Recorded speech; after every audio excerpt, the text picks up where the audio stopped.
диагностику очередного везеля, 2014 год. Пробег у нас 104 122 километра.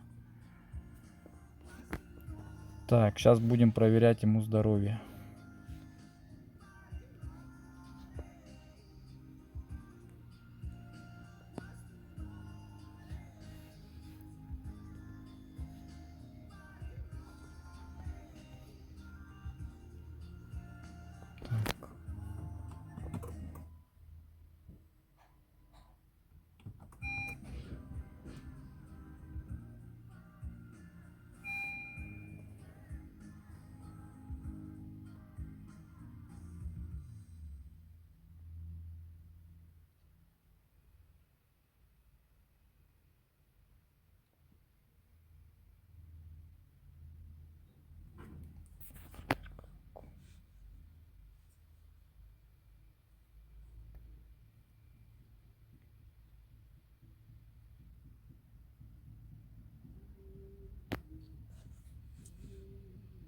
Так, смотрим ошибки. ПГМ.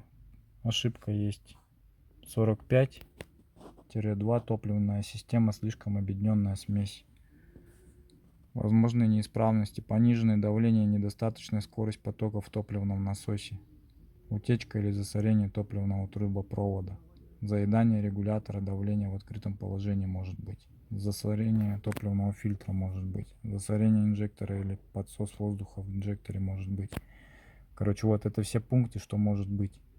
Топливо не соответствует техническим условиям ОМ. Что льешь? 95-й, как положено?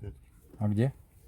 Угу. Изменение характеристик датчика абсолютного давления во впускном коллекторе, заединение клапана системы в ТЭК в открытом положении, недостаточный зазор клапана, утечка в выпускной системе, замыкание датчика, слишком низкая интенсивность потока в системе рециркуляции выхлопных газов.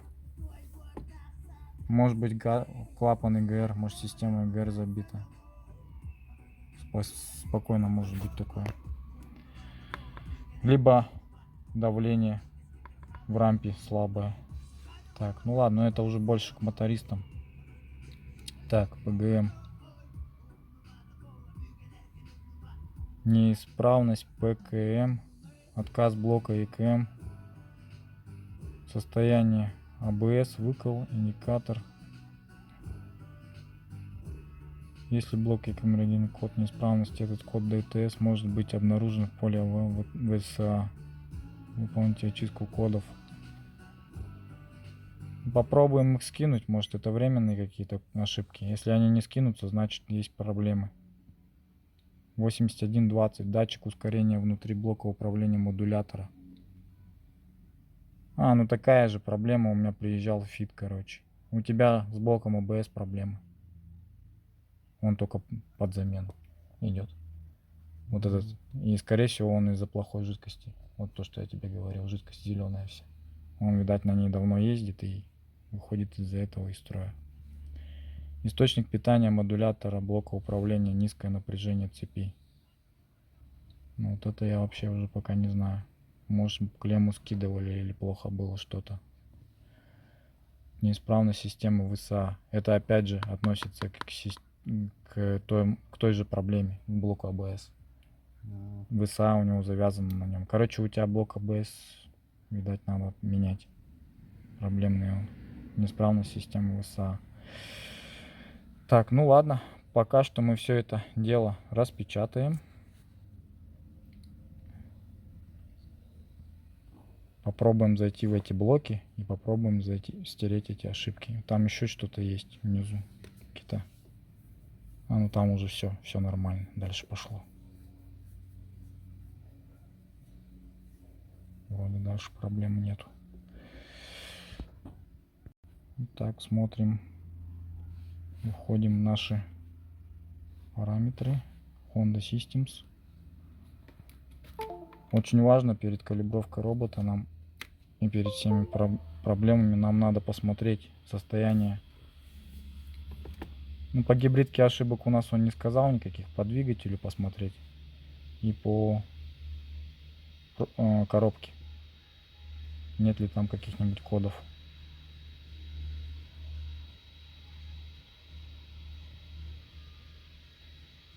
По коробке у тебя кодов не обнаружено, значит с роботом все в порядке. Так, сейчас мы зайдем в меню регулировки, список параметров робота, посмотрим, что откалибровано, что нет.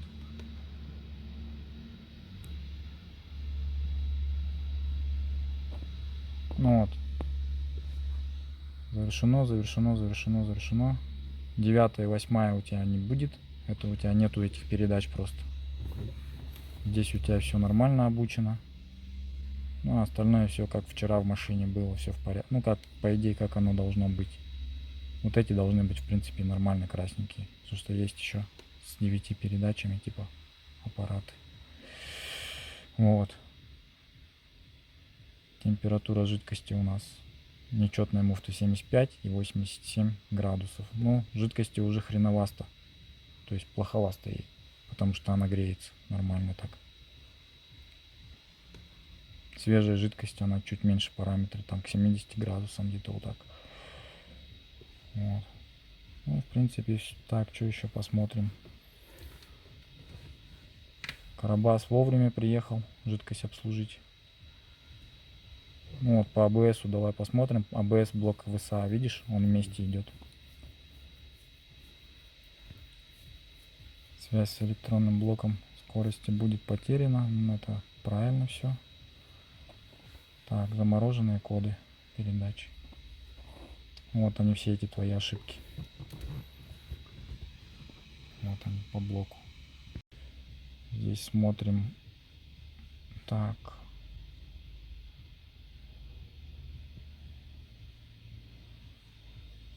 Не понял, почему нельзя. Вот появилась. Хорошо.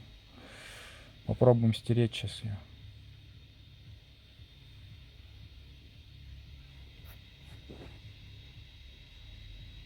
Все равно уходит, да? Но она не уйдет, эта проблема уже есть. Нажмите вот. Тогда это из-за чего? Блок АБС. Сбой очистки, видишь, не уходит она. Ничего сделать нельзя. Ну, это то же самое, вся история по АБС. Короче, АБС у тебя нормально не работает.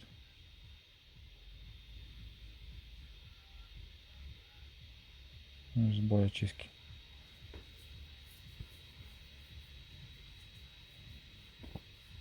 Тогда блок АБС надо купить. Угу. Блок АБС под замену.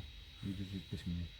Ну, соответственно, сразу жидкость поменяешь. Если ты блок АБС поменяешь, как ты жидкость не поменяешь? Короче, содержание жидкости воды.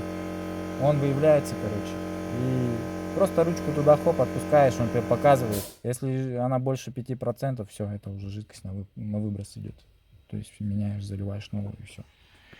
Вот, по Хонде что. Тут в Хондах все просто.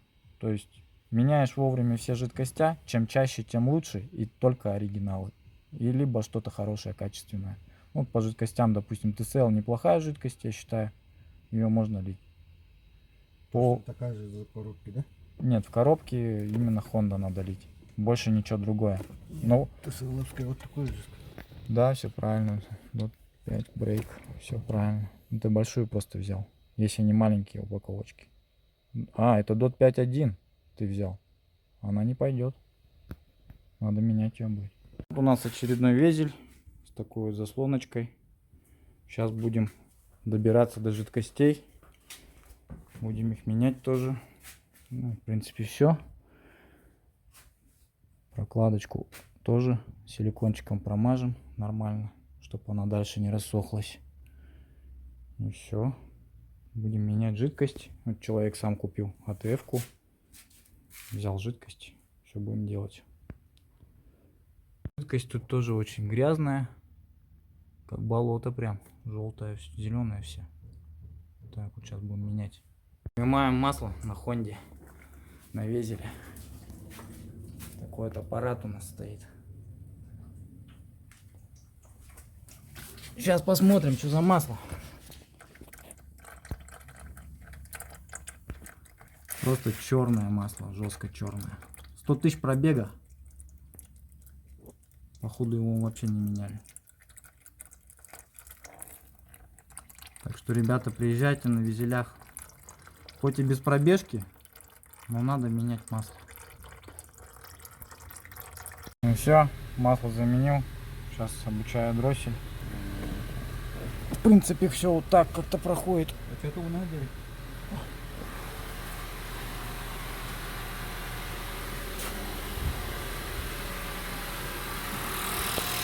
Сейчас дроссель обучится. Все подключил, все проверяем. Все как бы нормально. Заменил масло, заменил жидкость. Масло вот такое все грязное.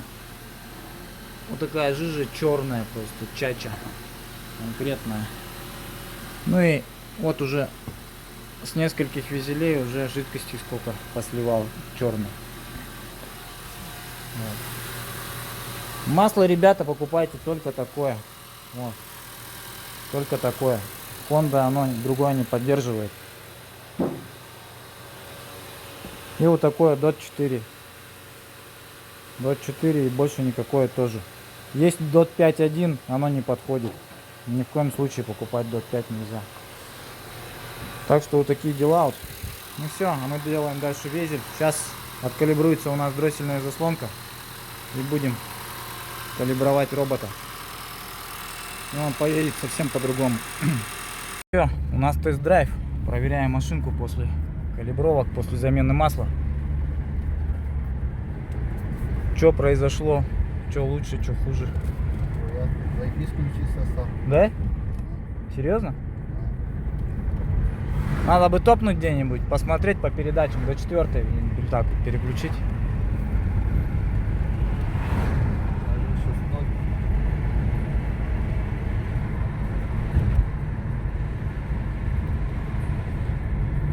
У нас разогнаться-то негде, да? Пощелкать по передачам. Но он как-то плавнее их переключать стал. Я заметно, ну.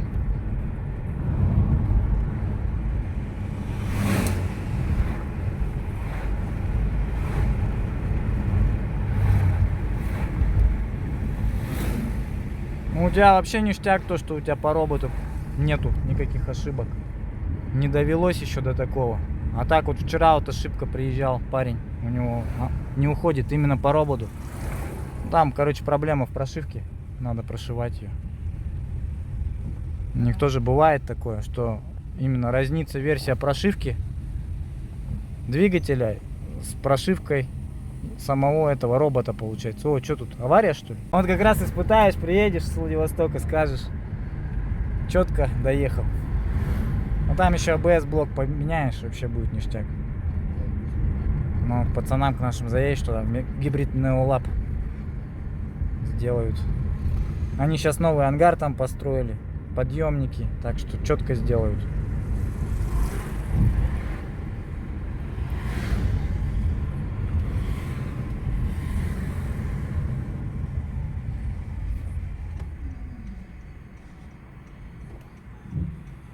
Что, в горку даже поехала, да, нормально, тут чик, топнул.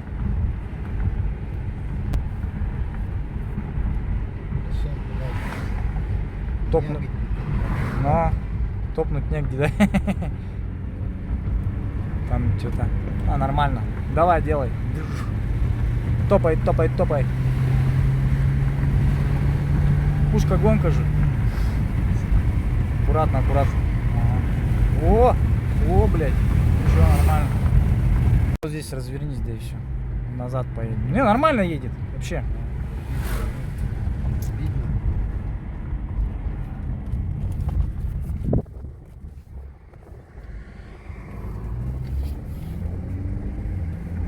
Потому что я ездил на машине, которая именно пинками всегда швыряется, не обслуженная, она жестко спинается прям.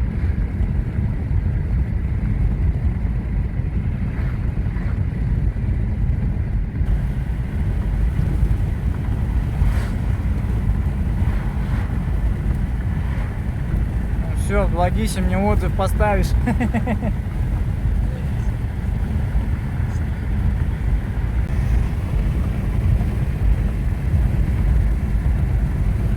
Спокойно, 110 почти решетка, да?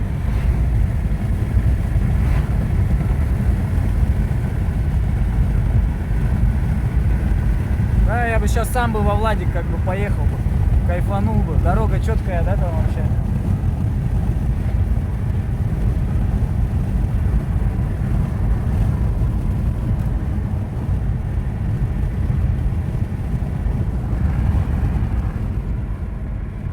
Вот это у нас ГРЭС-2. Такое вот здание. Питает теплом весь Якутск. Кто наш канал смотрит, вот знаете, есть такой у нас объект.